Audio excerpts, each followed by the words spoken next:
I know you're all here for Umar Sulaiman. I'm here for Umar Sulaiman too. But 15 minutes inshallah and we'll be done together. As was mentioned, I actually have been looking for the answer to this question for the past couple months.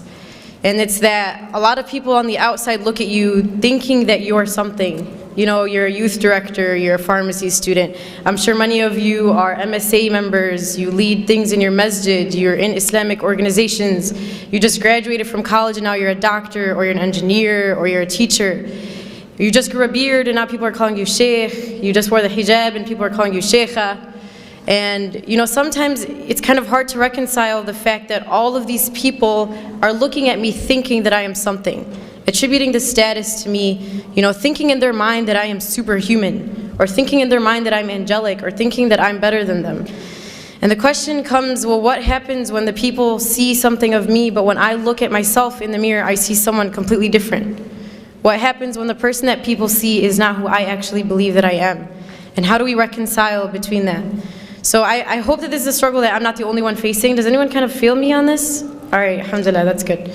I actually have a story that kind of just goes along with this. One of my halqa students actually came up to me the other day, actually this was a couple months ago, and she was like, so Shereen, like when you go home, like do you just eat dates and drink zamzam? And I was like, no, homegirl, I eat cereal in the morning, and I eat burgers for lunch, and I eat kushari for dinner. You know, I'm normal. You know, just because I'm at the masjid doesn't mean that I eat something different or I breathe a different type of oxygen than you do. And unfortunately, you know, when we work in these types of organizations or in our masjid, people start to look at you and think that you truly are not human, or that there's, you know, something superhuman about you. So that's kind of the thing that I want to address today is, what do we do when we feel like the person in the mirror is different than the person that everyone else sees? So subhanAllah, you know, something that we have to do is first try to understand whether those people are two different people. Whether the person that you see in the mirror is truly different than the person that your community sees. Or whether you're just being too harsh on yourself and you truly are amazing, or whether you're thinking of yourself too highly and you really should start to reconsider some of the things you've done. And so I kind of came up with a litmus test as to what you can ask yourself to try to understand whether those two people are really two people or if they're one. And the first question that you can ask yourself is, and I want you guys to think about this, if I were to go up to someone in your community whom you work with, or if I were to go up to someone, you know, on your shura in the MSA, or someone in your masjid that you work with, or someone that you've mentored in a halaqah, or someone that you work with at work, you know, your co-resident or whatever it may be, and I were to ask them, you know, tell me about Shereen. Like, what is Shereen like? What does Shereen, when you're with Shereen, how do you feel? When these people are with you, how do they feel when you're around them? And think of that answer. If I were to go up to someone at work or someone that you work with, what would they describe you as? Okay, think about that in your mind. Now, if I were to go and ask your sibling at home, or ask your mother, or ask your father, or ask your brother, what is Shereen like to you? How do you feel when Shereen is around you? How does Shereen make you feel? Do you get a different answer?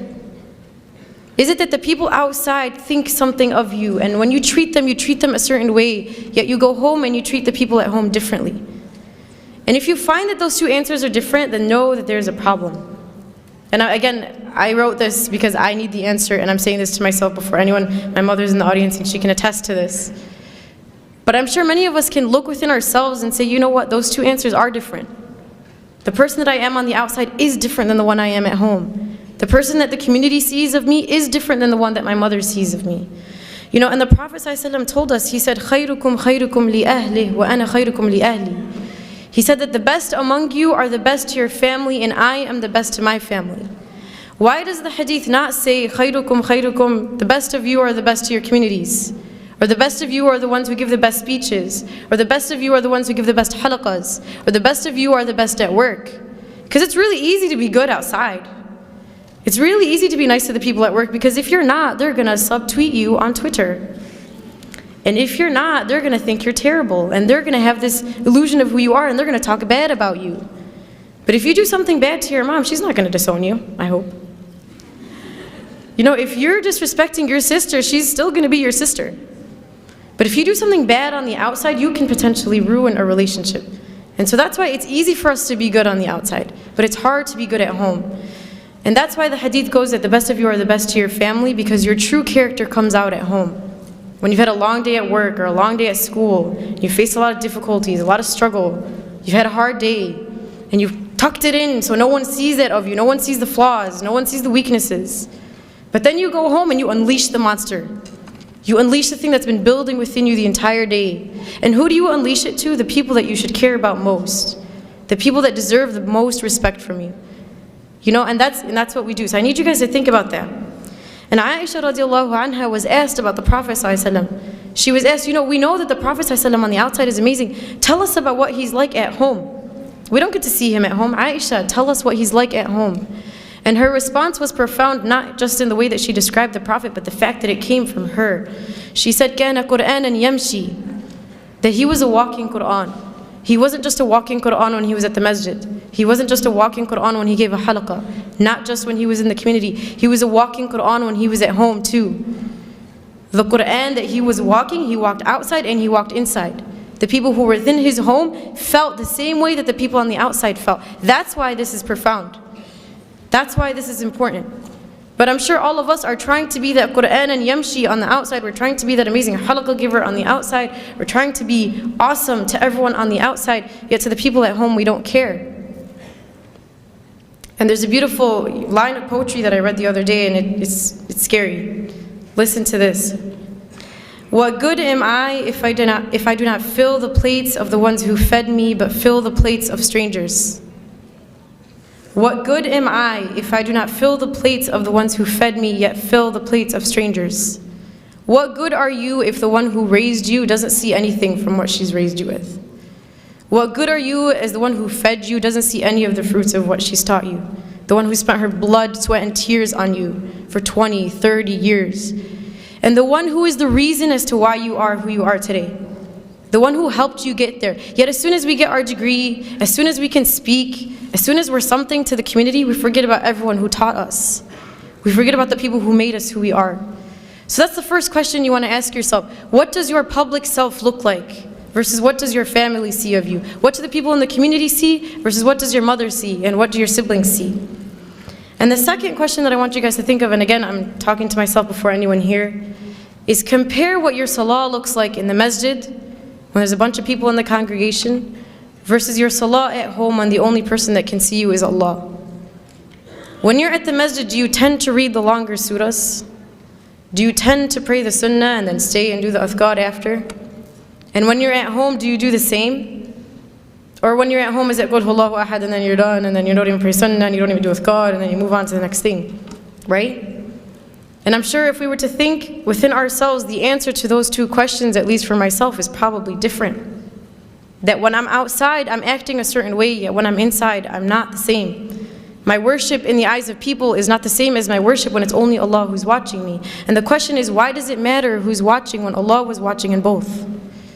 Why does it matter who else is around you when Allah was always around you? And there's a very scary hadith Qudsi that Allah subhanahu wa ta'ala talks about.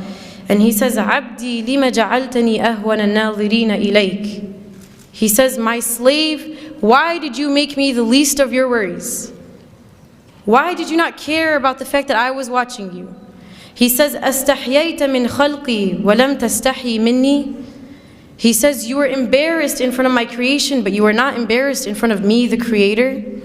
You were scared that people at the masjid would think you were bad, so you prayed your sunnah and you sullied longer. Yet when you went at home and I was the only one who watched you, you didn't care. You weren't embarrassed that you read Surah Al-Ikhlas and that's it. You weren't embarrassed that you didn't pray your sunnah. You were embarrassed that you didn't do your ithqar. Why don't you remember that I was watching you, and I was always watching you, and I am always watching you? And subhanAllah, I don't know if you guys were at the session right before this. Sheikh Tariq must have mentioned a beautiful story, and I'm going to share it. So if you heard it, I'm sorry that I'm repeating, but he talked about how when he was 16, you know, he became like a Quran assistant in his masjid, and he was teaching alongside of like this awesome sheikh, right? He was talking about how he was 16, teaching Quran, and he felt like a G. He was like, man, I'm like awesome. You know, I'm 16 and I'm teaching Quran to other people. And so one day, I guess he went to the masjid early, like before Fajr or something, and he went and he found that his sheikh's car was parked outside the masjid, but all the lights were closed. So he's like, okay, that's kind of weird. And he mentioned that, you know, he had to go make wudu. So he walks into the bathroom only to find that his scholar, his teacher, one who was taught by many righteous, amazing scholars before him, was on his knees cleaning the toilet of the masjid. And so Sheikh Tariq Mustah goes to him and he's like, Sheikh, like, what are you doing? You're an amazing Sheikh, you learned with this person and you learned with that, and your status is this, like, how are you on your knees cleaning the masjid? And his response was profound. He says, this is the work that the one who sees always sees. This is the work that when no one else saw you, Allah saw it. Because what we do is we love to be the one with the microphone, we love to be the one who everyone can attribute things to, we love to be the one with the title. You know, I love to be quoted, I love for people to know who I am. Yet Allah subhanahu wa ta'ala sees the things that no one else sees. The things that you thought no one saw. When you did the dishes and your mom didn't tell you thank you, Allah saw that. You know, when you picked something off the floor and no one saw it, Allah saw that. The reason why we do things in the community is because we love that recognition. We love for people to pat us on the back and say good job. We love the volunteer appreciation dinner. We love that. But realize you're not always going to get it, and sometimes it's better for you that only Allah subhanahu wa ta'ala saw it. And it could be that that deed that you did in secret that no one saw besides Allah is the reason why you enter Jannah.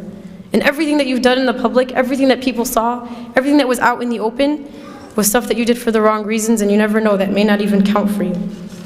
So this is kind of our thought process in understanding whether or not we have this problem. Now once you find out you have the problem, what do I do? What's the solution? So a couple things I was thinking about is if you feel like people are holding you up to this standard, you know, you are this and this and this, and you have this title and this title and this title, and you're amazing. Challenge yourself to live up to that standard that people are holding you to. You know, if you go home and you say, man, people think I'm great, but I'm actually not, try to actually be great. And it's not for the people. It's not for people to say, you know, Shereen Salama was great. But it's for me to improve myself so Allah can say Shereen Salama was great. For me to take the standard that you put me at and to try to actually achieve it. Not for you, but for Allah. And the second thing is that for every public deed that you do in the eyes of people, that you double that in your private life, in your private ibadah. That man, if you prayed in the masjid, try to pray at home when no one else can see you besides Allah. Try to wake up when everyone's asleep, in the dark, just you and Allah, create that relationship. And the third, and this is a dua that was taught to us by Abu Bakr radiallahu anhu. He used to receive praise, and there was this beautiful dua that he used to say. And it goes, Allahumma ighfir li ma la ya'lamoon, waj'alni khayran mimma yadhunnun. Which translates to, Oh Allah, forgive me for what they do not know about me, and make me better than what they think that I am. Because it's funny, we like to cover up the fact that all of us have a hidden past. All of us have some secret, all of us have some sin, all of us have something that we've done that no one else knows. But remember that when you're being praised, that you once were in that state. Not to put yourself down, but for you to remember that Allah subhanahu wa ta'ala is the one who brought you there. And finally, and I'll conclude in reminding us that this is a journey. This by no means is something that we are going to accomplish. It's going to be a constant struggle. But at least when we die, we'll be dying on the path and struggle for the sake of Allah subhanahu wa ta'ala. So I ask Allah subhanahu wa ta'ala to make us among those who can improve upon ourselves and to make the journey to Him easy. Subhanakallahumma wa bihamdik nashhadu an la ilaha illa ant nastaghfiruka wa natubu ilayk. Assalamu alaikum wa rahmatullah.